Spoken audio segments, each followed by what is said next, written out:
There can be a real debate in the bookworm community when it comes to the value of classic literature.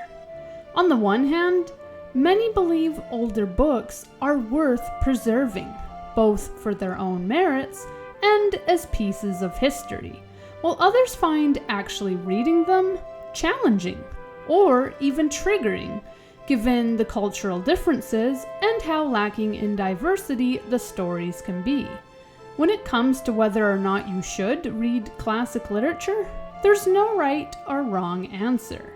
If you're someone who needs a female badass in your story, or you prefer to read books written by women or which show gay relationships, classic books might be a hard sell for you. Furthermore, you may find yourself growing bored whenever you try to read classic books. You might find them too slow, overly descriptive, or confusing as they tackle norms or customs which you aren't familiar with, but which the author, having written 200 years ago, assumes you understand. Many try to read Jane Austen and struggle to connect with her stories. Personally, I'm a Jane Austen fan, and I'm sad that she didn't live longer, but I can understand why others might not get her. I adore a story set in the Regency times, but others might find such a world alienating, even silly, when compared with our own. There's also the fact that some who read classic literature adopt an elitist attitude. They believe themselves smarter than others. They consider genres like YA or romance inferior, and they gloat about their comprehension of The Great Gatsby's deeper meanings. For my part, I believe everyone should try reading a classic book, because I believe there's at least one old book out there for everyone. And I'm of the opinion that history is worth preserving, because we can learn about other times, see where we've come from, and where we haven't changed at all. Also, many classics are still fun to read, and in this video I'm going to relate why they're worth checking out. Before we continue, I'm Riley and this is Otherworldly Fiction. On this channel, I rant about fantasy books, discuss characters and lore, share my bookish opinion, and offer the occasional writing advice. If any of that sounds like your cup of tea, hit that subscribe button. Posts are on Fridays.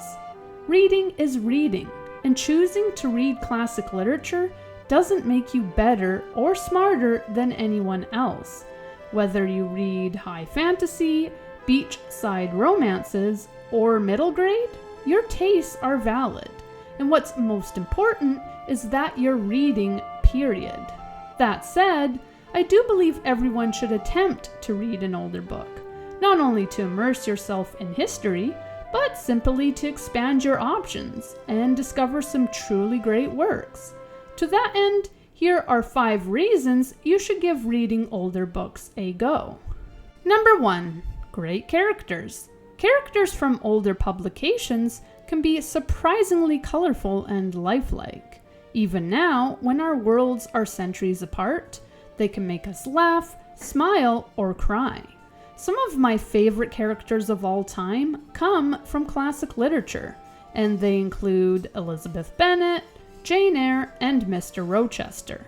It can be easy to assume you won't be able to relate to people who lived 200 years ago, or even 100 years ago, but that couldn't be further from the truth.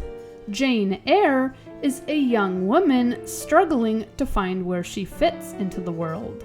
Overlooked by her aunt, who always made it clear she was a charity case, and expected to make her own way without the support of friends and family, Jane's story is an emotional one. Moreover, she's a quiet person who can lose herself in a great book and who loves to draw, though she seldom shares her thoughts or work with others, until prompted to do so by Mr. Rochester. Of course, when Jane does speak her mind, she voices startling opinions, and it is her outside-the-box thinking and strong beliefs which cause Mr. Rochester to take note of her. This isn't a video about how awesome Jane is, but you get the picture. She's a sympathetic heroine with deep feelings who struggles to fit in, and who thinks and feels deeply in an environment where both things have always been discouraged.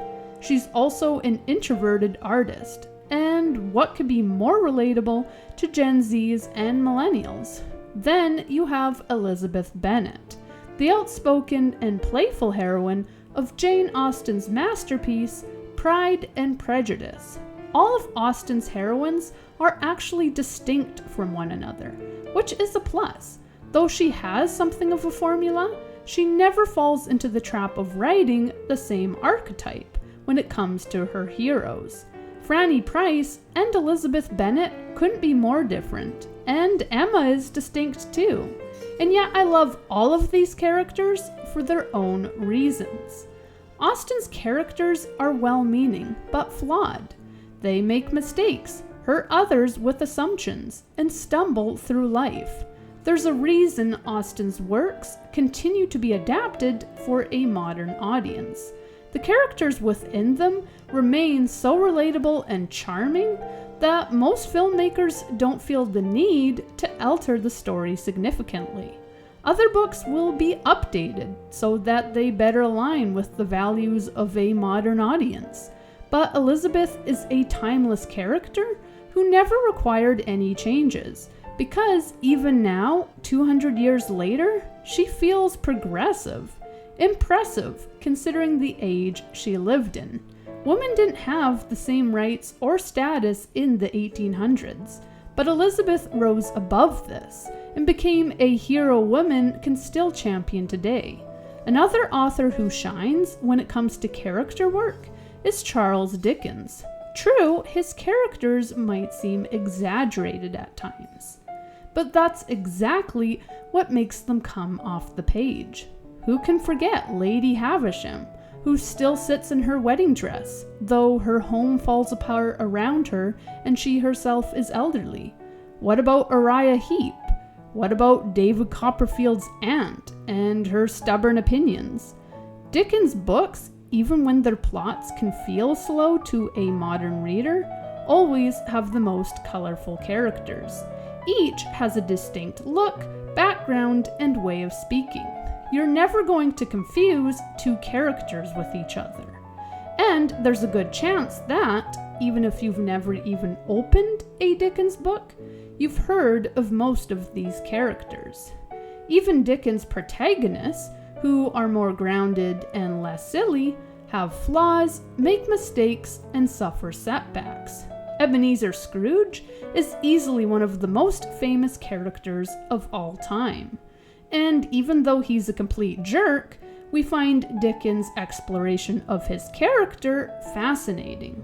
If you were someone who loved the over-the-top characters of Harry Potter, you might love the way Dickens presents his cast. Characters like Micawber give me serious Mr. Weasley vibes. And if you're still not convinced, at least read A Christmas Carol. Because of all of Dickens' stories, it's one of the shorter and more accessible ones. I don't need to say much more, except to say that classic literature is loaded with fantastic characters, and you're missing out if you don't give any of them a chance.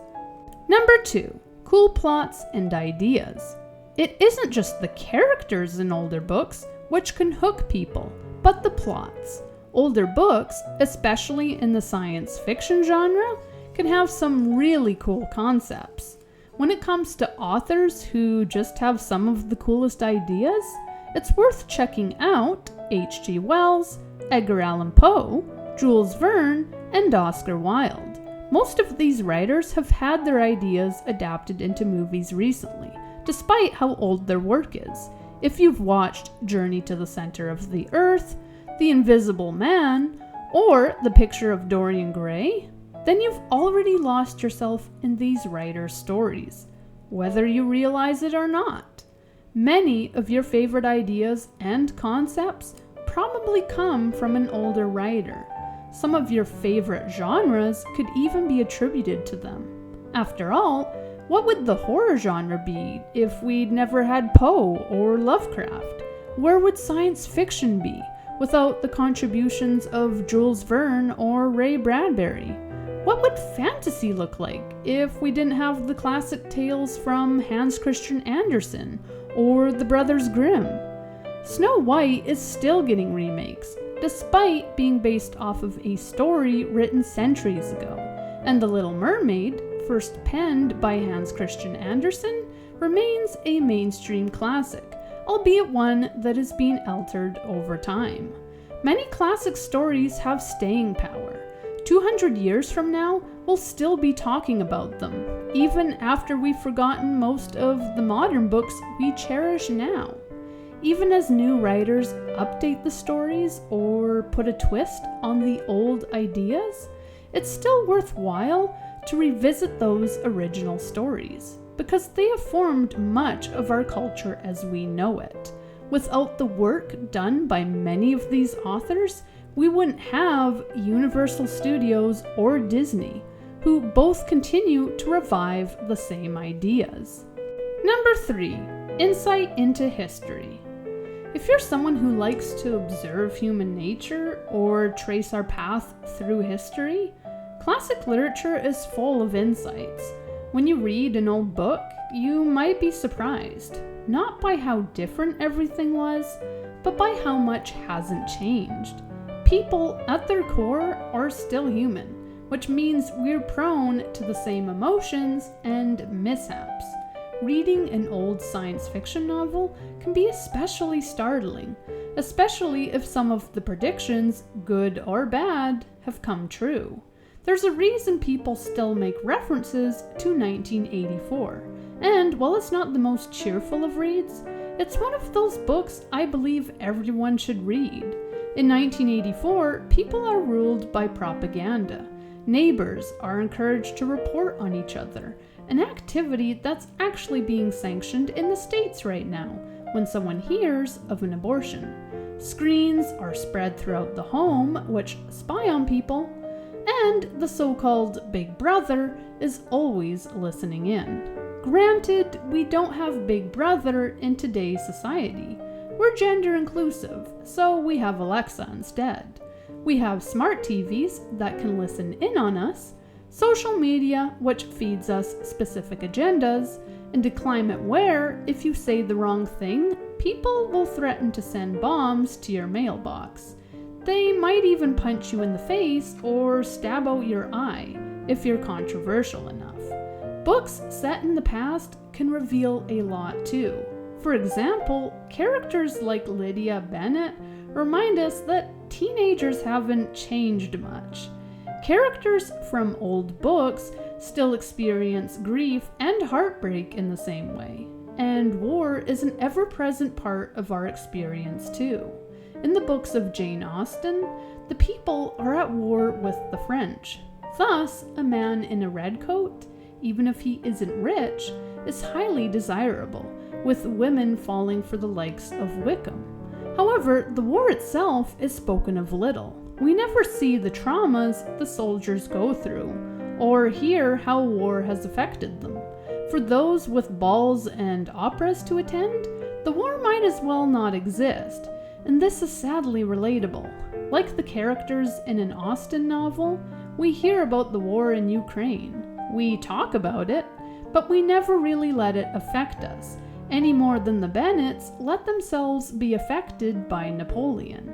When the rich bemoan the hardship of having to become governesses, or take it for granted that a servant will attend to their every need, that can be only too relatable for those of us who just want a machine or an Amazon driver to take care of things for us. The attitudes displayed in the works of Austen, while they might seem silly to us, are actually exactly like our own. And for better or for worse, the modern person can probably relate more to Emma than they can to a maid. All this to say that classic books can reveal human nature, perhaps better than anything, because they reveal not only how we've changed, but how we haven't. Predictions made in science fiction novels are proven right, which is sure to give anyone reading them a chill. And certain behaviors 200 years later remain as ingrained as ever, though we might scoff at them when they're dressed differently. As a quick aside, be sure to hit like on this video if you're enjoying it so far. Number 4. Timeless themes.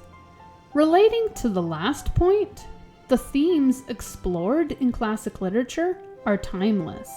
Even if the story took place 200 years ago, we can all relate to falling in love, struggling to make enough money, or connecting with others.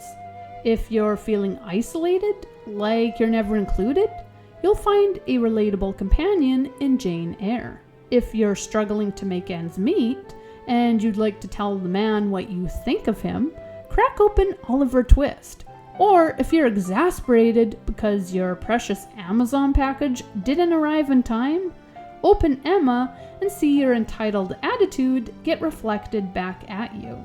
There's something within older stories we can all connect to, be it the characters or the struggles they face. The actual themes covered are timeless.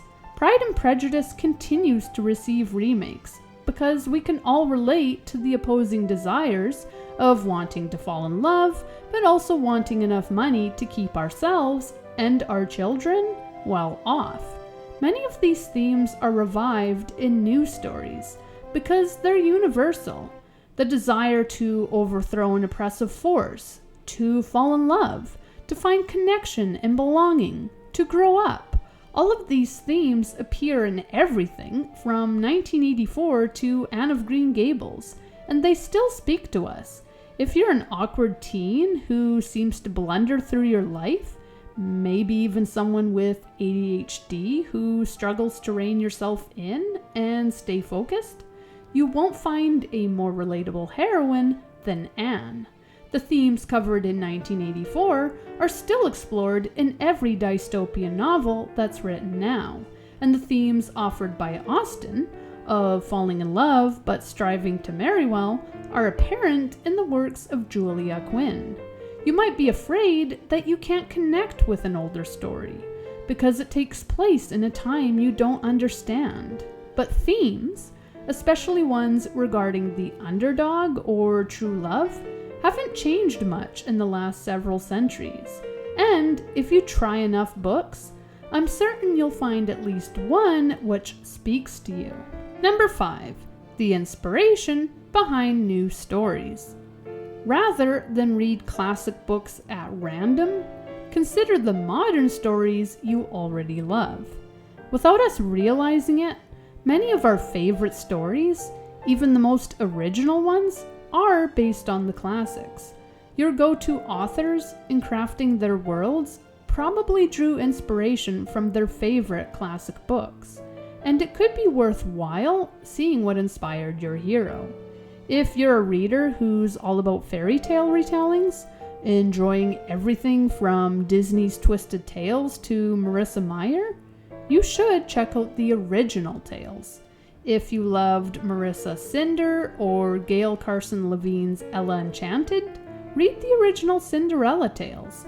If you can't get enough of Disney in general, revisit the tales that inspired them in the first place, be it Pinocchio, The 1001 Nights, or Snow White.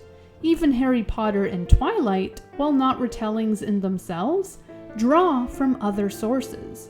And if you love what Rowling or Meyer wrote, you might find more to love in the stories which inspired them. Harry Potter, for example, draws extensively from mythology, and so visiting the old tales of Kelpies and dragons could be right up your alley. Twilight draws from Shakespeare, Jane Austen, and the work of the Bronte sisters, borrowing elements from each story to elevate her own. If you loved Twilight, there's a good chance you would love Wuthering Heights, as both feature intense relationships. If you liked that Twilight was more romance-focused, with an enemies-to-lovers angle, you might love Pride and Prejudice. And if you just love Twilight's angsty tone, and were all for Bella's stunts in New Moon, then soak up the misery offered in Romeo and Juliet. Another notable example is A Court of Thorns and Roses. People rave about the ACOTAR series, but we wouldn't have them without Beauty and the Beast. The first book in particular is based off of the classic plot in which a girl is kidnapped by a supernatural being and taken to his home. Of all the old fairy tales, Beauty and the Beast is emulated the most, at least when it comes to the kidnapping trope. If you're wondering why there are so many stories about fae kidnapping women, or you're someone who loves ACOTAR or any similar retelling, then read the oldest versions of Beauty and the Beast you can find. Some fairy tales, like Beauty and the Beast, have multiple versions, giving you several stories to parse through. But it's eye-opening to see where our tropes and pop culture actually came from. Plus, there's something satisfying about diving into the stories that inspired your heroes. After all, their exploration of similar plots or ideas might resonate with you too. If you're a Tolkien nerd, you'll likely enjoy Beowulf and Norse mythology as well, as those are the stories the Lord of the Rings author drew from. If you want to give classic literature a shot, but are anxious to find books within your taste, looking to your favorite modern authors for their go-to classics can be a good place to start. From the works of Jane Austen to Hans Christian Andersen, you're bound to find at least one classic author you click with, especially if they inspired the authors you love today. In conclusion, diving into the world of classic literature can be intimidating. There are elitists who will make you feel stupid for not reading it, and liberals who feel older works overall are misogynistic. But I believe the books that came before have their place, especially when you consider the impact they continue to have on us and our culture as a whole. If you try to read various classic books and none of them work for you, that's valid. You're not stupid.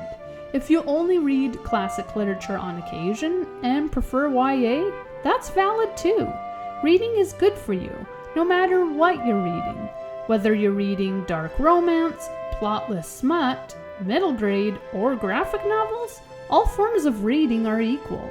In encouraging you to read classic literature, I'm simply urging you to expand your library, in the same way someone might encourage a fantasy reader to pick up a romance, and vice versa.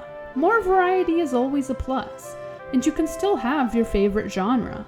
I'm a fantasy girly through and through, but I'm also a diehard Jane Austen fan, whether it be what they reveal of humanity, the universal themes, the inspiration behind the books we love now, the exciting plots, or the strong characters.